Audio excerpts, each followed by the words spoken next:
બાળક અહીંયા આવવાનું છે એનું કારણ એ છે કે અમે એને કેળવણી કેવી રાખીએ છીએ, એને સાચવણી કેવી છે, આપણું શિક્ષણ કેવું છે. અમારા વિદ્યાર્થીને 10 વખત પ્રશ્ન હોય ને, એકનો એક પ્રશ્ન 10 વખત શિક્ષકો પાસે જાય લઈને, તો અમારો એકેય શિક્ષક એમ ન કહે કે આ તને નહીં આવડે, જા. બાળકને કોઈ દી નાસીપાસ ન કરે.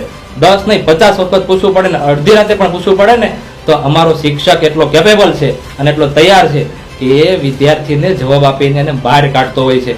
અને આપણું જમવાનું એવું વ્યવસ્થા છે, રહેવાની વ્યવસ્થા છે. જમવામાં પણ એટલે આપણે વાલીને ચેલેન્જ હોય છે કે ગમે ત્યારે બપોરે સાંજે તમે ગમે ત્યારે અહીંયાથી નીકળો અને બાળક જમતા હોય એમની સાથે તમારે જમવા બેસી જવાનું. તમારા ઘર કરતા પણ વિશેષ સમયે જમવાનું આપતા હોય છે. બીમાર પડે બાળક તેમના માટે સ્પેશિયલ ફૂડલા કરી દઈએ, એના માટે સ્પેશિયલ વ્યવસ્થા કરી દઈએ.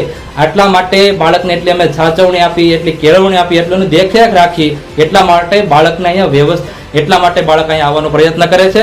સાધુ બનવા માટે નથી કરતા.